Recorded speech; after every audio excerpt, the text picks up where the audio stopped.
What does it take to rise from obscurity to greatness? Imagine being the youngest, the overlooked, the one no one expects anything from.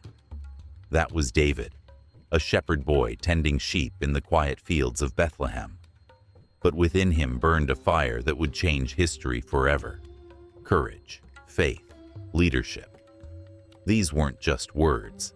They were his way of life, forged through years of solitude and struggle. Now picture this. A giant named Goliath towers over an entire army, striking fear into the hearts of seasoned warriors. No one dares to step forward, except David. Armed with nothing but a sling, 5 smooth stones, and unshakable faith, he faced the impossible. What drove him to take that stand? Was it bravery, destiny, or something deeper? This is more than just a story of battles and kings. It's about transformation, resilience, and trusting in something greater than yourself. It's about a young man who went from the fields to the throne, facing jealousy, betrayal, and exile along the way. His journey wasn't easy, but it was extraordinary. So, what can we learn from David's path to greatness?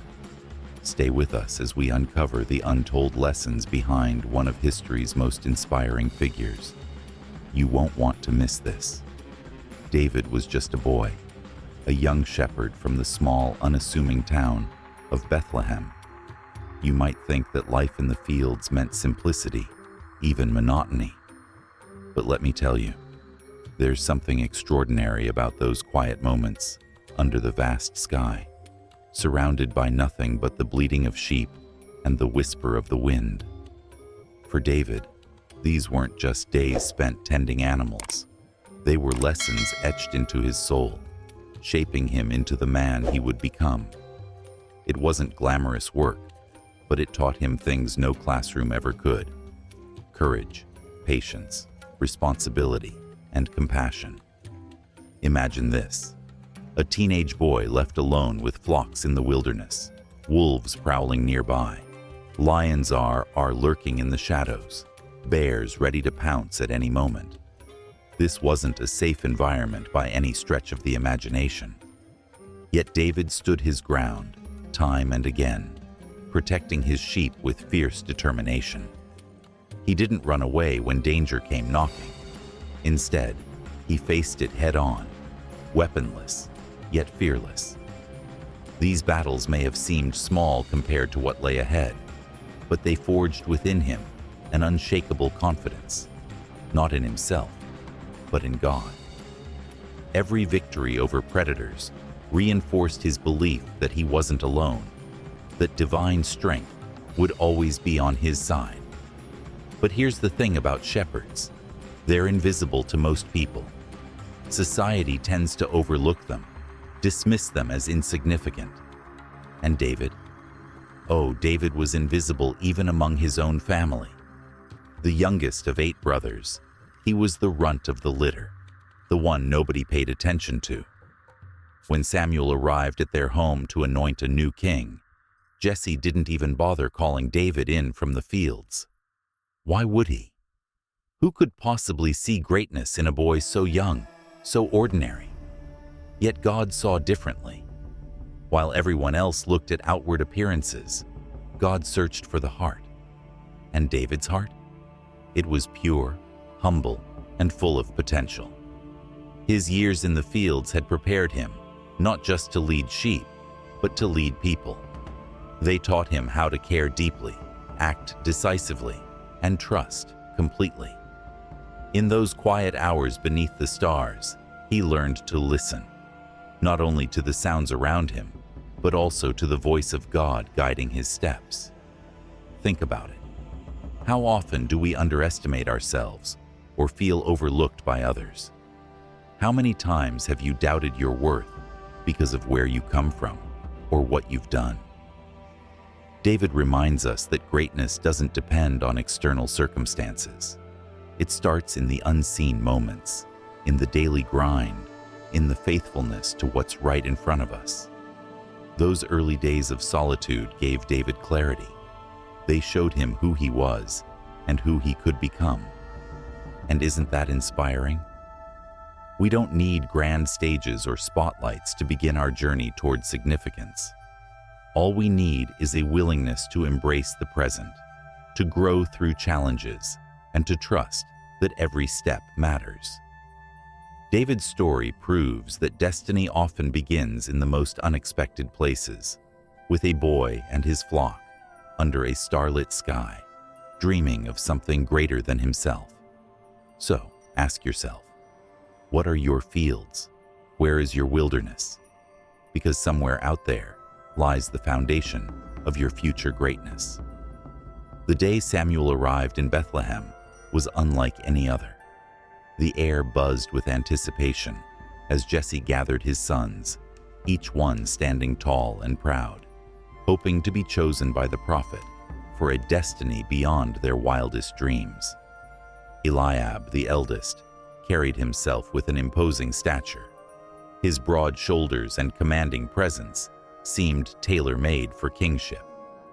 Abinadab followed, equally impressive, while Shammah and the others stood ready, exuding strength and confidence. But as Samuel looked into their eyes, something was missing. God's voice echoed softly within him. Do not consider his appearance or his height, for I have rejected him. The Lord does not look at the things people look at. People look at the outward appearance, but the Lord looks at the heart. And then there was David. Not even invited to the gathering, he remained out in the fields, tending his sheep as usual. When Samuel asked if all of Jesse's sons were present, the family suddenly remembered the youngest, the one they had overlooked yet again. A messenger was sent to fetch him, and when David finally arrived, dusty from the fields and unassuming in demeanor, everything changed. His ruddy complexion, bright eyes, and youthful energy hinted at vitality, but it was his heart that caught God's attention. Without hesitation, Samuel poured oil over David's head, anointing him as the future king of Israel. You might expect fireworks to follow such a momentous event, a sudden shift in status, immediate recognition, or perhaps a dramatic change in David's life. But no, life went on much as it had before. David returned to the fields, still tending his sheep, still playing his harp under the stars. On the surface, nothing seemed different. Yet beneath the calm exterior, a transformation had begun, a quiet stirring deep within David's soul. The Spirit of God now rested upon him, empowering him for the monumental task ahead. This wasn't just a ceremonial act, it was the beginning of a divine partnership. This part of David's story is profoundly humbling. It reminds us that true calling isn't always accompanied by fanfare or instant results. Often, it starts in silence, almost imperceptibly. For David, the anointing didn't immediately elevate him to the throne. Instead, it marked the start of a long, arduous journey, filled with trials, growth, and preparation. He would face jealousy, betrayal, exile, and countless moments of doubt along the way. But through it all, the anointing served as a constant reminder of who he was called to be, not because of his own merit, but because of God's faithfulness. What can we learn from this? First, greatness often begins in obscurity. Just like David, many of us are waiting for our big break, assuming that significance will come with visible success. Yet real transformation happens behind the scenes, in the unseen moments where character is forged and purpose takes root. Second, external validation isn't what defines us. David's worth wasn't determined by his brother's opinions or even Samuel's actions. It came from the fact that God saw him, chose him, and equipped him. How freeing is that? Your value doesn't hinge on what others think of you. It's rooted in the truth of who you are. Finally, the anointing wasn't about entitlement. it was about responsibility. Being chosen didn't mean David could sit back and wait for destiny to unfold. It meant stepping up, embracing challenges, and trusting God every step of the way. That's a powerful lesson for all of us. If you feel called to something greater, remember that it requires effort, perseverance, and humility. You may not see the full picture right away, but trust that every experience, every victory, and every setback is shaping you for what lies ahead. So, let me leave you with this question. Have you ever felt overlooked, dismissed, or underestimated? Maybe you're in your own version of the fields right now, wondering if anyone sees your potential. Take heart. Like David, your time of preparation matters. Your faithfulness in the small things prepares you for the big things. And when the moment comes, you'll be ready. Not because of your own strength, but because of the one who has already placed his hand upon you. King Saul was once a man of great stature, chosen by God to lead Israel with strength and humility. But somewhere along the way, pride crept in, and his heart grew distant from the very source that had elevated him. Now, tormented by an evil spirit, Saul found himself in a state of despair, unable to find peace or rest. The throne room, once a place of authority and order, became heavy with tension and unease. His advisors, desperate to help their king, suggested a solution. Let us find someone skilled in playing the harp. Perhaps music can soothe your troubled spirit. Enter David, a young shepherd whose reputation as a musician preceded him. Though he was still unknown to most of Israel, whispers of his talent had begun to spread.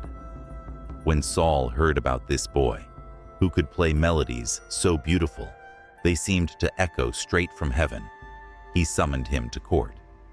And thus began one of the most fascinating chapters in David's journey.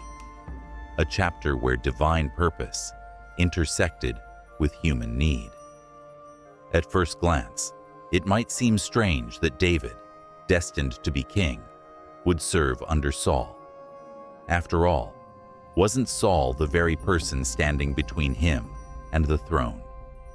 Yet here he was, stepping into the role of a servant, using his gifts not for personal gain, but to bring comfort to a broken man. This speaks volumes about David's character. He didn't see himself above such tasks. Instead, he embraced them with humility and grace. Whether it was playing soothing tunes on his harp or later becoming Saul's armor-bearer, David demonstrated loyalty and integrity, even when serving someone who would eventually become his greatest adversary. But let's pause for a moment and consider what this season meant for David. Serving in Saul's court wasn't just a job, it was preparation. Every interaction, every challenge, every observation taught him something valuable. Here, surrounded by the intricacies of leadership and the weight of responsibility, David learned how to navigate the complexities of power. He saw firsthand the consequences of pride and disobedience in Saul's life, lessons that would shape his own approach to kingship years later. He also gained insight into the inner workings of the kingdom, its politics, its people, and its challenges.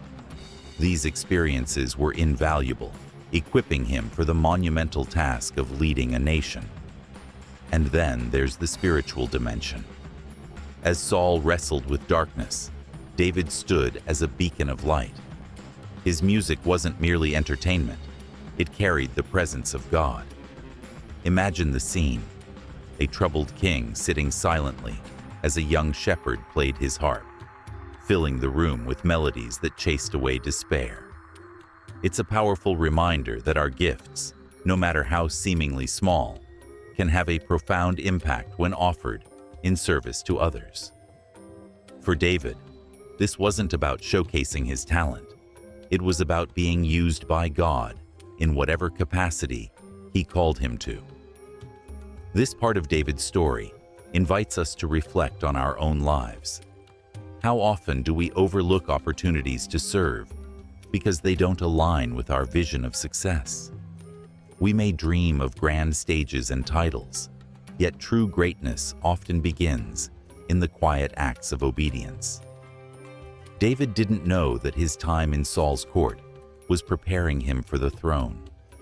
All he knew was that he had been asked to play his harp, to serve faithfully where he was planted. And in doing so, he positioned himself for the destiny God had planned. So, what can we take away from this? First, never underestimate the power of serving well, even in roles that seem insignificant. Every task is an opportunity to grow, to learn, and to make a difference. Second, remember that preparation often happens in unexpected places.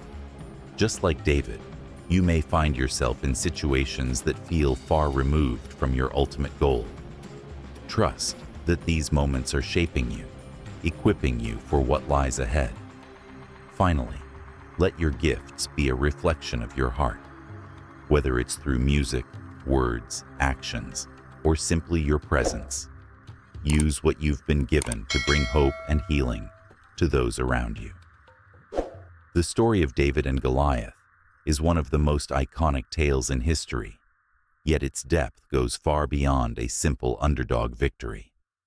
To truly grasp its significance, we must step back and imagine the scene: a valley filled with tension, two armies standing on opposing hills, and between them, a giant named Goliath, who struck fear into the hearts of even the bravest warriors. Towering over 9 feet tall, clad in armor that weighed more than most men could carry, Goliath was a force of nature. For 40 days, he taunted the Israelites, mocking their God and challenging them to send a champion to fight him. But no one dared to step forward. Fear paralyzed the entire army. Enter David, a young shepherd boy who had been sent by his father to deliver food to his brothers on the battlefield. When he arrived, he didn't see a terrifying giant. He saw an opportunity. While others cowered at the thought of facing Goliath, David's perspective was shaped by years of tending sheep. He remembered the times he had stood against lions and bears, protecting his flock with nothing but a staff and a sling. Those moments weren't just acts of bravery, they were lessons in faith. David knew that God had delivered him before, and he would do it again. But here's what makes this moment so compelling. David wasn't driven by arrogance or a desire for glory. His motivation came from a place of deep conviction. As he listened to Goliath's insults, he felt not anger, but offense. Not for himself, but for God. "Who is this uncircumcised Philistine," he asked, "that he should defy the armies of the living God?" This wasn't about personal ambition. It was about defending the honor of the one who had always been faithful. That's why, when King Saul offered him his own armor, David refused. It wasn't his strength or weapons that mattered. It was his trust in God.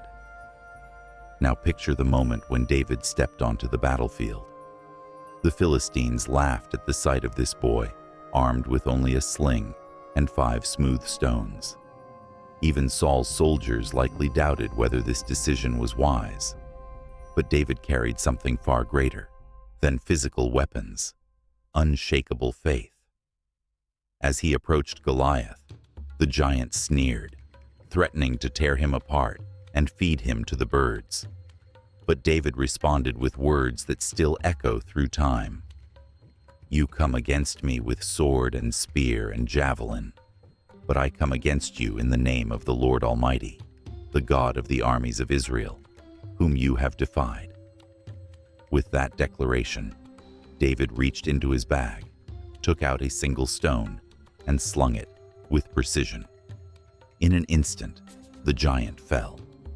Not because David was stronger or better trained, but because he believed in a power greater than himself. And when he cut off Goliath's head with the giant's own sword, the message was clear. No challenge is insurmountable when faced with unwavering faith. This story resonates deeply because it speaks to the battles we all face, the giants in our own lives.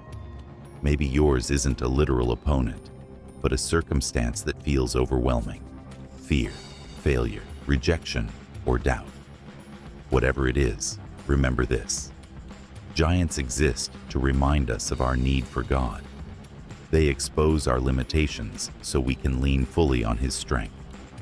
David didn't win because he was extraordinary. He won because he trusted in someone who was. So, let this story inspire you to confront your own Goliaths. Don't let fear dictate your actions. Instead, ask yourself, what am I carrying into battle? Am I relying on my own abilities, or am I surrendering to the one who holds ultimate power? Because just like David, you may discover that the very thing that seems impossible today can become a testimony of faith tomorrow. After all, sometimes the smallest stones, thrown with the greatest faith, can topple the largest giants. As we continue exploring David's journey, ask yourself, where are you being called to serve today? Who needs the unique gifts only you can offer? Because sometimes, the smallest act of faithfulness can set the stage for the greatest destinies. David's victory over Goliath wasn't just a moment of triumph. It was the beginning of a legacy. News of his bravery spread like wildfire across Israel, igniting hope in a nation that had grown weary of fear and oppression. Songs were sung in his honor. Saul has slain his thousands, but David his tens of thousands. These words weren't merely praise. They carried weight, celebrating not only David's courage, but also the divine favor that seemed to rest upon him. Overnight, he transformed from an unknown shepherd into a national hero. Yet with fame came complications. Complications that would test his character, resilience, and faith. King Saul, once indifferent to David, now found himself consumed by jealousy. It wasn't hard to see why. The same people who once cheered for Saul now celebrated David with greater enthusiasm. For a king whose identity was deeply tied to public approval, this shift was unbearable. What began as admiration quickly turned into suspicion, then hostility. Saul couldn't shake the feeling that David posed a threat to his throne, and perhaps he did, though not in the way Saul imagined. While David never sought power or position, his rise was undeniable. God's hand was evident in every step of his journey, and Saul, blinded by pride and insecurity, failed to recognize it. The tension escalated when Saul's daughter Michal fell in love with David. At first glance, this might have seemed like a blessing, a union between the king's family and the rising star of Israel. But Saul saw it differently. He used Michal as bait, offering her hand in marriage under the pretense of rewarding David's bravery, while secretly plotting to ensnare him. The dowry: 100 Philistine foreskins, a task so dangerous it seemed certain to end in David's death. But instead of faltering, David doubled down, bringing back 200 foreskins. His success only deepened Saul's bitterness, further fueling the fire of resentment burning within him. As Saul's animosity grew, so did his attempts to eliminate David. From subtle traps to outright violence, Saul pursued David relentlessly. On one occasion, he hurled a spear at him during a musical performance, narrowly missing his mark. Another time, he sent soldiers to capture David while he slept, only for David to escape miraculously. Each attempt revealed more about Saul's deteriorating state, a man so consumed by envy that he lost sight of justice, loyalty, and even basic humanity. Meanwhile, David remained steadfast, refusing to retaliate despite having multiple opportunities to kill Saul. Why? Because he respected Saul's God-given authority, even when Saul himself didn't deserve it. This part of David's story is both heartbreaking and inspiring. Heartbreaking because we witness the destructive power of unchecked jealousy. Saul, once chosen by God and filled with potential, allowed his insecurities to erode his character. Inspiring because David modeled grace under pressure. Despite being hunted like prey, he chose integrity over vengeance, patience over retaliation. He understood that true strength isn't measured by how forcefully you strike back. It's measured by how firmly you hold on to your values, even when others abandon theirs. So, what can we learn from this chapter? First, fame and recognition are double-edged swords. They can elevate us, but they can also expose us to criticism, envy, and opposition. If you find yourself gaining attention or success, remember that staying grounded in humility and purpose is key. Second, jealousy is a poison that harms not only its target, but also the person harboring it. Saul's obsession with David cost him peace, relationships, and ultimately, his legacy. Let this serve as a warning. Guard your heart against comparison and bitterness. Finally, respect for authority, even flawed authority, is a hallmark of maturity. David's decision to honor Saul, despite everything, speaks volumes about his character. It reminds us that leadership isn't about seizing power. It's about earning trust through consistent integrity. Now, think about your own life. Have you ever faced opposition from someone who felt threatened by your growth or success? How did you respond? Did you allow their actions to shape your behavior, or did you stay true to your principles? Like David, we're called to rise above circumstances, trusting that God will defend our cause in His timing. After all, the same God who protected David in the wilderness is faithful to guide us through our own battles. So take heart. No matter how fierce the storm, no matter how relentless the pursuit, faithfulness always prevails. As Saul's pursuit of David intensified, the young shepherd-turned-warrior found himself living a life on the run. The once celebrated hero of Israel was now a fugitive, hiding in caves, forests, and deserts, constantly looking over his shoulder. It's hard to imagine the weight of such a reversal, going from national acclaim to surviving as an outlaw. Yet, even in the darkest moments of exile, David's story reveals profound lessons about friendship, loyalty, and faith. One of the most beautiful aspects of this period is David's deep bond with Jonathan, Saul's son. Despite being the heir to the throne, Jonathan never saw David as a rival. Instead, he saw him as a brother, a kindred spirit whose heart aligned with his own. Their friendship wasn't just emotional, it was spiritual. Both men shared an unwavering commitment to God's will, which became the foundation of their trust in each other. When Jonathan learned of Saul's plans to kill David, he didn't hesitate to warn him. Risking his own safety, Jonathan stood by David's side, assuring him that he would never harm him. "Far be it from you," he declared. "You shall not die. My father does nothing, either great or small, without telling me. Why then should he hide this thing from me? It is not so." This act of selflessness speaks volumes about Jonathan's character and David's. In a world where power struggles often tear relationships apart, their friendship stood firm. They weren't driven by selfish ambition, but by a mutual desire to honor God and protect one another. Even when Jonathan returned to his father's court, leaving David to face the wilderness alone, their connection remained unbroken. Years later, when Jonathan died in battle, David mourned deeply, lamenting the loss of his dearest friend. His grief reminds us of how rare and precious true friendship is, a relationship built on trust, sacrifice, and shared values. But Jonathan wasn't the only source of support during David's exile.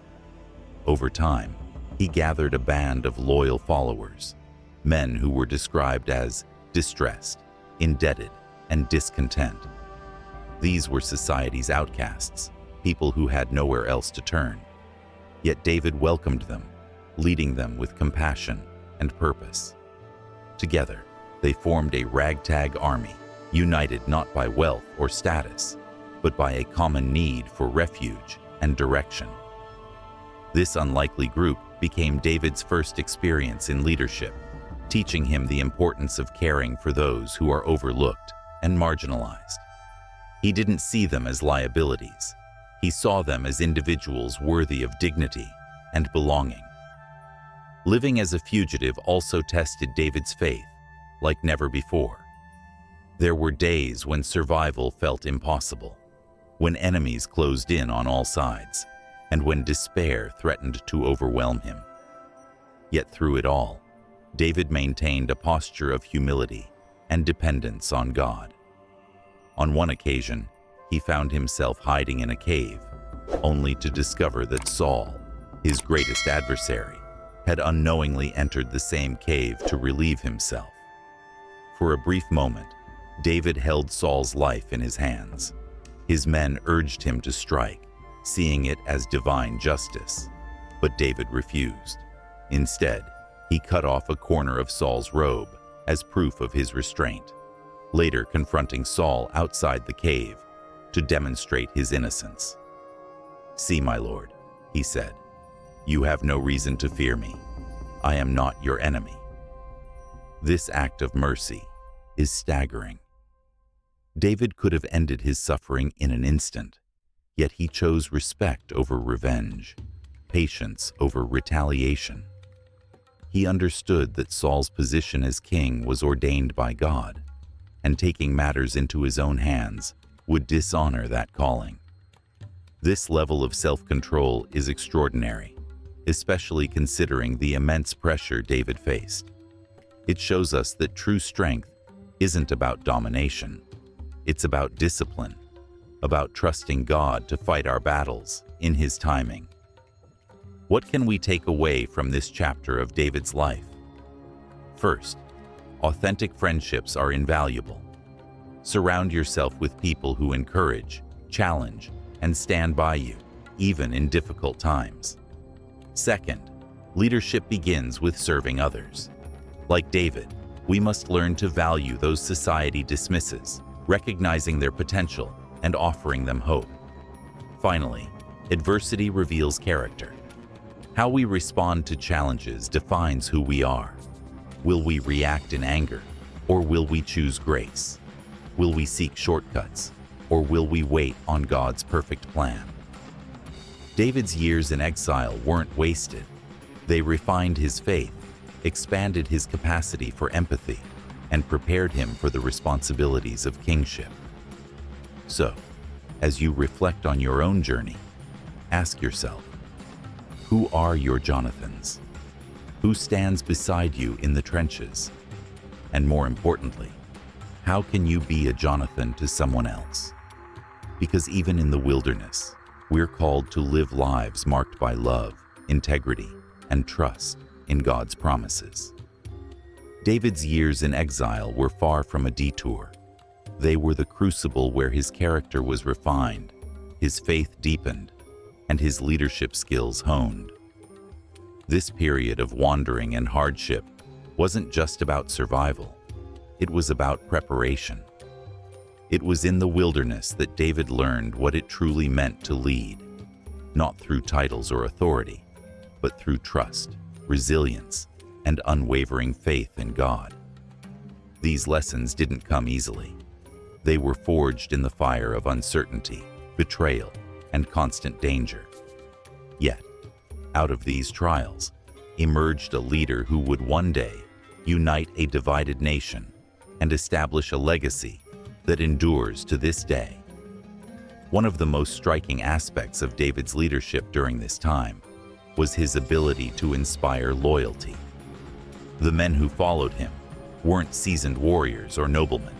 They were society's rejects, the distressed, indebted, and discontent. Yet under David's guidance, they became a formidable force. How did he do it?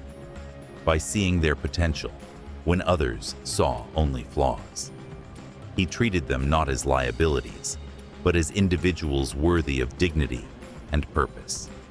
He listened to them, fought alongside them, and shared their burdens. In doing so, he created a sense of belonging, a family bound together by mutual respect and a shared vision. This is a powerful reminder that true leadership isn't about commanding obedience. It's about earning trust and empowering others to rise above their circumstances. But leading wasn't the only thing David did during these years. The wilderness also became a sacred space for reflection, prayer, and creativity. Many of the psalms attributed to him were written during this challenging season, poems and songs that expressed both his despair and his hope. "Even though I walk through the valley of the shadow of death," he wrote, "I will fear no evil, for you are with me." These words weren't crafted in comfort. They were born out of real struggles, moments when David questioned God's plan, yet chose to cling to his promises. His transparency in the Psalms invites us into his inner world, a place of raw emotion, vulnerability, and ultimately, steadfast faith. Through these writings, David teaches us that it's okay to wrestle with doubt, fear, and pain, as long as we bring those struggles before God. What's remarkable is how David maintained perspective despite the chaos around him. While Saul relentlessly pursued him, David resisted the temptation to retaliate. Even when given opportunities to kill Saul and claim the throne, he refused. Why? Because he understood that true greatness isn't about seizing power. It's about honoring God's timing and methods. Every decision David made reflected a deeper commitment to serve rather than dominate, to wait rather than rush, to trust rather than manipulate. This posture of humility set him apart from Saul, whose reign unraveled because of pride and impatience. David's example challenges us to examine our own approach to ambition. Are we willing to let go of control and allow God to shape our path? Another critical lesson from this period is the importance of community. David didn't face exile alone. Whether it was Jonathan's sacrificial friendship, the loyalty of his ragtag army, or the spiritual support he found in prayer, David leaned on others during his darkest days. No matter how strong or capable we may be, none of us are meant to navigate life's challenges in isolation. We need people who encourage us, challenge us, and remind us of who we are when we forget. And just as importantly, we're called to be that person for someone else, to extend grace, offer help, and create spaces where others feel seen and valued. Finally, David's time in exile reminds us that growth often happens in the unseen moments. The wilderness wasn't glamorous, but it was necessary. It stripped away distractions, forcing David to confront his fears, weaknesses, and doubts. It pushed him to rely fully on God, shaping him into the man he needed to become. Similarly, our own wilderness seasons, those times of struggle and uncertainty, are opportunities for transformation. They may not make sense in the moment, but they lay the foundation for future breakthroughs. So, as you reflect on your own journey, ask yourself, what is your wilderness teaching you? Who are the people walking alongside you? And how can you use this season to grow stronger, wiser, and more faithful? Like David, we're all being prepared for something greater, even if we can't see it yet. Trust the process, trust the provider, and remember, The same God who guided David through the wilderness is faithful to lead you too. As we reflect on David's journey, it's hard not to see pieces of ourselves in his story. His life was far from perfect. He faced fear, failure, and moments of doubt, just like any of us. Yet, through it all, he remained steadfast in his faith and commitment to doing what was right, even when the odds seemed insurmountable.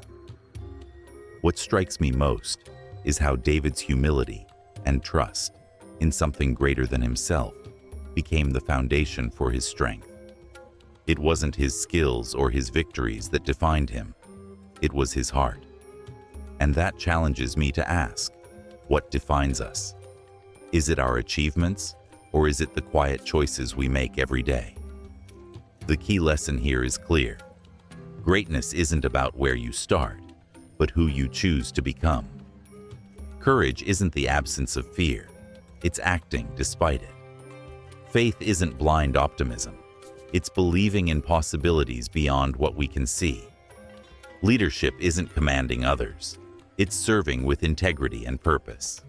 These timeless truths resonate as powerfully today as they did thousands of years ago. So now, I invite you to take this moment to reflect on your own journey. Where are you facing giants in your life? What fears or doubts hold you back? Let David's story inspire you to confront them, not with brute force, but with unwavering belief in your potential and values. Share this video with someone who needs encouragement today. Start a conversation about resilience, faith, or leadership. Or simply sit quietly and think about what truly matters to you. Because at the end of the day, stories like David's aren't meant to stay in the past. They're meant to shape our future.